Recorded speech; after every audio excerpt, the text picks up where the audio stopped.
ಆತ್ಮೀಯ ಬಂಧುಗಳೇ, ಮಹಾಭಾರತ ಭೀಷ್ಮ ಪರ್ವ, ಇದರಿಂದ ಶ್ರೀಮದ್ ಭಗವದ್ಗೀತಾ ಕರ್ಮ ಸನ್ಯಾಸ ಯೋಗವನ್ನು ತಿಳ್ಕೊಳ್ತಾ ಇದ್ವಿ. ಓದ ಭಾಗದಲ್ಲಿ ಯಾರು ಅಂತಃಕರಣವನ್ನ ನಿಗ್ರಹ ಮಾಡಿರ್ತಾನೋ ಆ ಮನುಷ್ಯ ಮಾಡೋದೇನೂ ಇಲ್ಲ, ಮಾಡಿಸೋದು ಇಲ್ಲ. ಈ ಒಂದು ನವದ್ವಾರದ ಈ ಶರೀರದಲ್ಲಿ ಎಲ್ಲ ಕರ್ಮಗಳನ್ನು ಕೂಡ ಮನಸ್ಸಿನಿಂದ ತ್ಯಾಗ ಮಾಡಿ ಅವನು ಆ ಪರಮಾತ್ಮನ ಸ್ವರೂಪದಲ್ಲೇ ಸ್ಥಿತನಾಗಿರ್ತಾನೆ. ಆ ಭಗವಂತ ಕೂಡ ಈ ಜೀವಿಗಳ ಕರ್ತೃತ್ವವನ್ನ, ಕರ್ಮವನ್ನ, ಮತ್ತೆ ಆ ಕರ್ಮದ ಫಲ ಈ ಯಾವುದನ್ನು ರಚನೆ ಮಾಡೋದಿಲ್ಲ. ಆದ್ರೆ ಯಾರು ಮಾಡ್ತಾರೆ? ಪರಮಾತ್ಮನ ಅಡಿಯಲ್ಲಿ ಪ್ರಕೃತಿನೇ ಮಾಡ್ತಾಳೆ.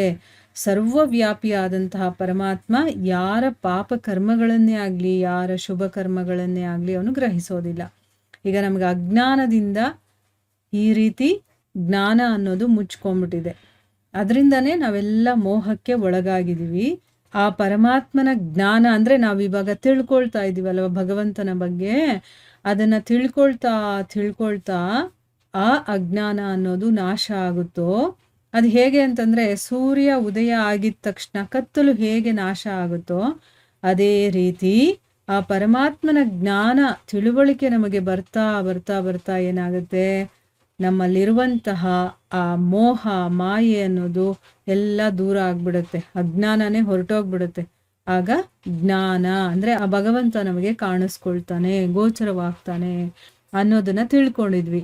ಯಾರ ಮನಸ್ಸು ತದ್ರೂಪವಾಗಿದೆಯೋ, ಯಾರ ಬುದ್ಧಿ ತದ್ರೂಪವೋ, ಮತ್ತೆ ಸಚ್ಚಿದಾನಂದ ಘನ ಪರಮಾತ್ಮನಲ್ಲಿ ಯಾರ ಮನಸ್ಸು ನಿರಂತರವಾಗಿ ಏಕೀಭಾವದಿಂದ, ಅವನ ಮನಸ್ಸು ಬೇರೆ ಎಲ್ಲೂ ಹೋಗೋದಿಲ್ಲ, ಬರೀ ಭಗವಂತನ ವಿಚಾರದಲ್ಲೇ ಸ್ಥಿತವಾಗಿರುತ್ತೋ, ಈ ರೀತಿ ಯಾರು ತತ್ಪರಾಯಣರಾಗಿರ್ತಾರೋ ಅಂಥ ಮನುಷ್ಯ ಜ್ಞಾನದ ಮೂಲಕ ಪಾಪರಹಿತನಾಗಿ ಅಪುನರಾವೃತ್ತಿಯನ್ನ, ಅಂತಂದ್ರೆ ಏನು, ಹುಟ್ಟು ಸಾವೇ ಇರೋದಿಲ್ಲ, ಅಂದ್ರೆ ಮತ್ತೆ ಮತ್ತೆ ಅವನು ಬರ್ಬೇಕಾಗಿಲ್ಲ, ಅವನು ಮುಕ್ತಿಯನ್ನ ಪಡಿತಾನೆ. ಅಂತಹ ಜ್ಞಾನಿ ಜನರು ವಿದ್ಯೆ ಮತ್ತೆ ವಿನಯಯುಕ್ತ ಬ್ರಾಹ್ಮಣರಲ್ಲಿ, ಅಂದ್ರೆ ಏನು, ಯಾರಿಗೆ ವಿದ್ಯೆ ಇರುತ್ತೋ ಮತ್ತೆ ವಿನಯ ಇರುತ್ತೋ ಅಂತ ಬ್ರಾಹ್ಮಣರು ಅಂತಂದ್ರೆ ಜಾತಿಯಿಂದ ಬ್ರಾಹ್ಮಣರು ಅಂತಲ್ಲ, ಯಾರು ಭಗವಂತನನ್ನ ತಿಳಿದಿರ್ತಾರೋ ಅಂತ ಬ್ರಾಹ್ಮಣರಲ್ಲಿ ಗೋವಾಗಿರ್ಬೋದು, ಆನೆ ಆಗಿರ್ಬೋದು, ನಾಯಿ ಆಗಿರ್ಬೋದು, ಅಥವಾ ಚಾಂಡಾಲರು ಇರ್ತಾರಲ್ಲ, ಕೇಳಮಟ್ಟದ ಒಂದು ಜಾತಿಯಲ್ಲಿ ಹುಟ್ಟಿರುವಂಥವ್ರು, ಅಂಥವರಲ್ಲೂ ಕೂಡ ಸಮದರ್ಶಿಗಳೇ ಆಗಿರ್ತಾರೆ. ಅಂದ್ರೆ ಏನು, ಎಲ್ಲರನ್ನ ಒಂದೇ ರೀತಿ ನೋಡ್ತಾರೆ. ಯಾಕೆ? ಅವ್ರಿಗೆ ಯಾವುದು ಡಿಫ್ರೆಂಟ್ ಆಗಿ ಕಾಣಿಸ್ತಾ ಇರೋದಿಲ್ಲ. ಅವರು ಮೇಲ್ಗಡೆ ಇರುವಂತ ಶರೀರವನ್ನ ನೋಡೋದಿಲ್ಲ ಅವರು, ಆಯ್ತಾ. ಯಾರ ಮನಸ್ಸು ಸಮತ್ವ ಭಾವದಲ್ಲಿ ಸ್ಥಿತವಾಗಿರುತ್ತೋ ಅವರ ಮೂಲಕ ಈ ಜೀವಿತ ಕಾಲದಲ್ಲೇ ಇಡೀ ಜಗತ್ತನ್ನು ಕೂಡ ಗೆದ್ದಿರ್ತಾರೆ ಅವರು. ಯಾಕೆ ಅಂತಂದ್ರೆ ಸಚ್ಚಿದಾನಂದ ಘನ ಪರಮಾತ್ಮ ನಿರ್ದೋಷನಾಗಿದ್ದಾನೆ ಮತ್ತೆ ಸಮನ ಆಗಿದ್ದಾನೆ, ಅವನು ದೋಷರಹಿತ. ಅದೇ ರೀತಿ ಅವನನ್ನ ನೋಡುವಂಥವ್ರು ಕೂಡ ದೋಷರಹಿತರಾಗ್ಬಿಟ್ಟಿರ್ತಾರೆ. ಭಗವಂತನ ಹಾಗೆ ಅವರಿಗೆ ಎಲ್ಲ ಗುಣ ಸ್ವಭಾವಗಳು ಬಂದ್ಬಿಟ್ಟಿರುತ್ತೆ.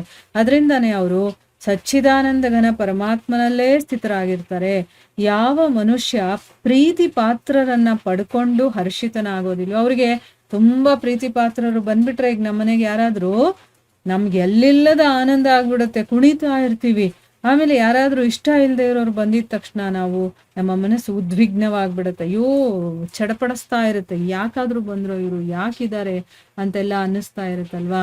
ಆ ಸ್ಥಿರ ಬುದ್ಧಿ ಸಂಶಯರಹಿತ ಬ್ರಹ್ಮವೇತ್ತ ಪರಮಾತ್ಮ ಸಚ್ಚಿದಾನಂದ ಘನ ಪರಬ್ರಹ್ಮ ಪರಮಾತ್ಮನಲ್ಲಿ ಏಕೀಭಾವದಿಂದ ನಿತ್ಯ ಸ್ಥಿತನಾಗಿರ್ತಾನೆ. ಯಾವಾಗ್ಲೋ ಒಂದ್ಸರಿ ಈ ಭಾವ ಇರೋದಿಲ್ಲ ಅವನಿಗೆ, ಸದಾ ಕಾಲಕ್ಕೆ ಅವನಿಗೆ ಯಾವುದೇ ದ್ವೇಷನೂ ಇರೋದಿಲ್ಲ, ಯಾವುದೇ ಆಸಕ್ತಿನೂ ಇರೋದಿಲ್ಲ, ಏನೂ ಇರೋದಿಲ್ಲ. ಇಷ್ಟ ಆದವರು ಅನ್ನೋದೇ ಇರೋದಿಲ್ಲ ಅವನಿಗೆ.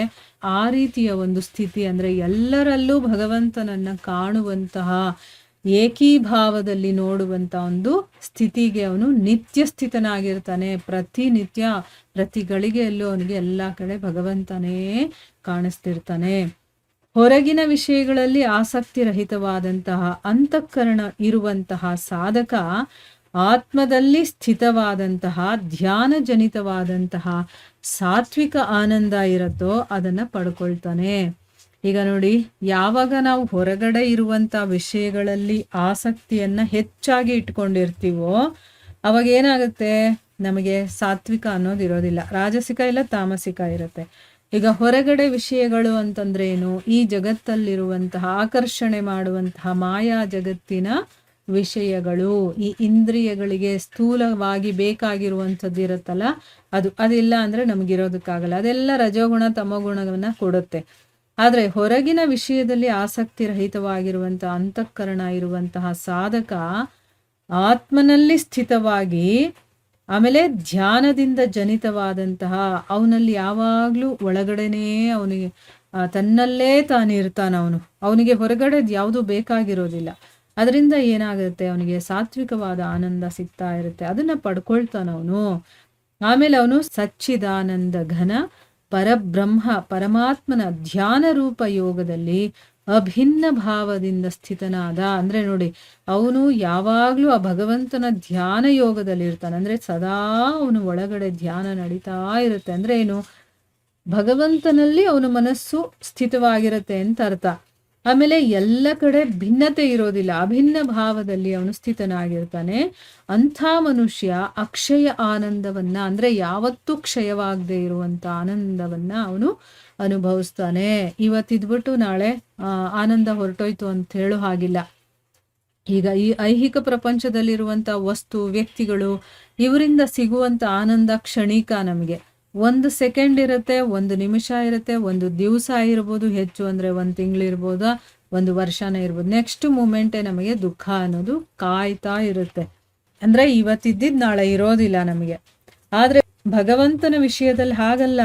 ಅವನನ್ನ ಯಾರು ಪಡ್ಕೊಳ್ತಾನೋ ಅವನಿಗೆ ಅಕ್ಷಯ ಆನಂದ, ಅದು ಯಾವತ್ತೂ ಕಡಿಮೆ ಆಗೋದಿಲ್ಲ, ಇನ್ನೂ ಜಾಸ್ತಿ ಆಗ್ತಾ ಇರುತ್ತೆ ಹೊರತು ಕಡಿಮೆ ಅಂತೂ ಯಾವತ್ತೂ ಆಗೋದಿಲ್ಲ. ಆ ರೀತಿಯ ಆನಂದವನ್ನ ಅವನು ಪಡ್ತಾನೆ.